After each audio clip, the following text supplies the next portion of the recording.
Bonjour à tous et bienvenue dans ce nouvel épisode de À l'aube des mystères, sens et tous ses secrets. Aujourd'hui, nous allons évoquer un sujet qu'on peut retrouver dans ma terre natale à Troyes, les maisons en pan de bois, avec deux maisons avec une histoire assez particulière.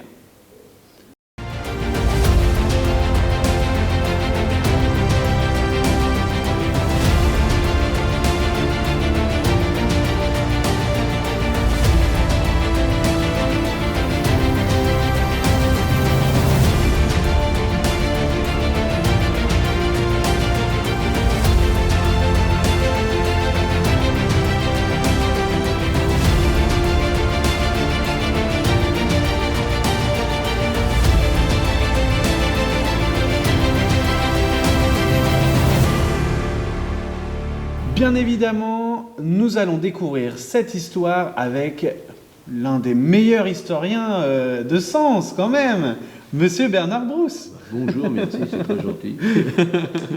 Alors oui, c'est assez surprenant, parce que je le découvre en même temps que nos chers téléspectateurs, c'est qu'il y a des maisons en pan de bois, bien évidemment, dues à la localisation dans notre histoire, mais surtout avec une architecture presque identique à celle de Troyes. C'est surprenant. C'est-à-dire que c'est le même terroir. Oui, bien sûr. Vous savez que l'architecture naît du sol. Et donc finalement on a les mêmes problèmes, puisqu'on n'a pas beaucoup de pierre, mais on a beaucoup de bois. Et finalement, même époque, même sol, et bien, même conception. Même conception. Alors justement, on va parler quand même de la première maison, parce qu'on va en évoquer deux. La première maison, c'est la maison de Jean Cousin. Voilà, dite de Jean Cousin. Dite de Jean Cousin. Alors pourquoi dite de Jean Cousin, justement? C'est parce qu'elle est de l'époque de Jean Cousin. Vous savez, Jean Cousin, c'est artiste de la Renaissance. Et cette maison lui est contemporaine. Elle date de 1514. Mais c'est pas lui qui l'a construite. C'est nommé Jean Artaud, échevin de la ville de Sens. C'est-à-dire maire adjoint, quoi, pour simplifier. Bien sûr. Et puis un de ses propriétaires a eu un moment, un des tableaux de Jean Cousin, le plus célèbre de tous, Leva Prima Pandora. Sur ce tableau, il compare Ève avec Pandore. Vous voyez, ce mélange mythologique et chrétien. Et ce tableau n'est plus à Sens, malheureusement. Il a été vendu.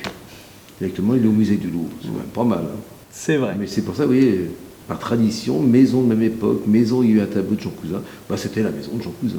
Alors, quelle est sa particularité? Parce qu'on a donc de face une maison dite un peu traditionnelle, et puis derrière, quand même, il y a une architecture particulière. Alors, vous savez qu'à l'époque, les escaliers, on les met dehors. Oui. Et en forme de vis. Donc, vous avez un escalier à vis, qui est classé monument historique d'ailleurs. Et justement, celui-là, on le retrouve dans d'autres endroits. Alors justement, voilà, à Troyes, ça m'a surpris, on l'a sur l'hôtel du Lion Noir, un escalier en colimaçon, en bois, magnifique, exactement. Et on a exactement le même ici. Même principe, vous voyez. Donc là, l'architecture implique en quelque sorte une même manière de construire. Et bien nous avons entre Sens et Troyes des liens très étroits de ce point de vue-là, du point de vue d'architecture en bois, qui permet de monter dans les étages. Et vous voyez, donc là, voilà cet escalier. Et alors donc, nous sommes dans la cour de la maison dite de Jean Cousin, qui a eu de nombreuses fonctions. Bien sûr. Au XIXe siècle, elle était la caisse d'épargne. Quand même, c'est beaucoup. Ah oui. Ils ont construit le nouvel hôtel la caisse d'épargne, puis après, il est devenu un musée. Le musée Jean Cousin. C'est vrai que dans la cour, il y a des choses un peu curieuses qui se promènent. Par exemple, vous pouvez voir un morceau de pont. Dans le sens où on est un peu comme ça, vous voyez. On avait un pont du XVIIIe siècle construit par Beaufranc. Un très beau pont. Mais son problème, c'est qu'il avait un dos d'âne trop prononcé. C'est très gênant. Et le maire Lucien Connet, il dit, moi, je veux un pont plat. Donc, bien sûr, il a fait démolir le pont Beaufranc. Comme à l'habitude, j'ai l'impression qu'à Sens, on aime démolir et reconstruire. Voilà. Et il a fait le beau pont Lucien Cornet actuel. Mais on a gardé l'arche maîtresse du pont. L'arche maîtresse, c'est celle qui est surmontée par une croix, qu'on appelle la croix des mariniers. Parce que vous savez que les mariniers, comme ça, vous pouvez passer sous cette arche sans problème, ça est envasé au... C'est pour ça que vous avez quelque chose d'assez curieux dans cette cour, la croix des mariniers, qui n'a rien à voir du tout, avec, bien sûr, avec Jean Cousin. Mais enfin, vous voyez, l'histoire est là. L'histoire est là. Et justement, alors, cette maison est utilisée par la municipalité pour faire des expositions tout au long de l'année. Et justement, c'est un lieu hautement culturel. On parle de Jean Cousin, mais qui est ce personnage? Eh bien, on va le découvrir tout de suite. Jean Cousin est un illustre artiste souvent confondu avec son fils. C'est pour cela que de nombreux spécialistes l'appellent le vieux cousin. Il est vrai que ce sculpteur, peintre, décorateur, mais aussi graveur, a été un point central du monde artistique de la Renaissance. Mais comme tous les artistes, il a ses inspirations. Prenons l'exemple de sa plus célèbre peinture, Eva Prima Pandora.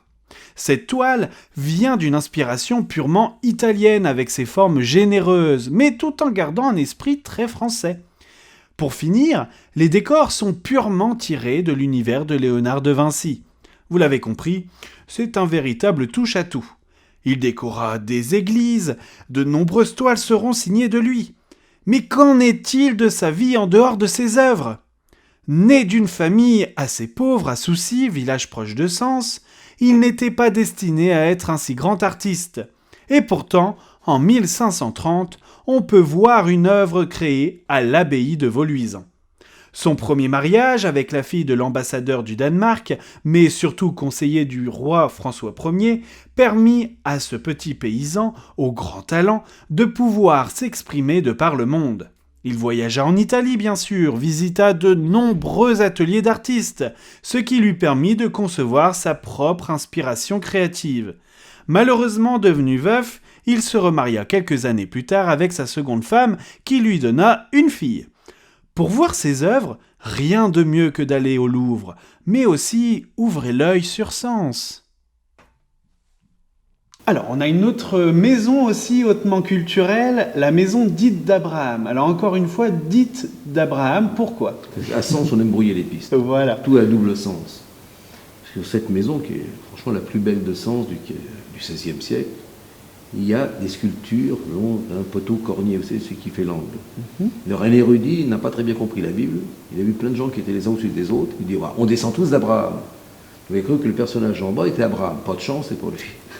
C'est Jessé, le père du roi David. Autrement dit, vous avez un arbre de Jessé. C'est assez classique d'ailleurs à cette époque-là.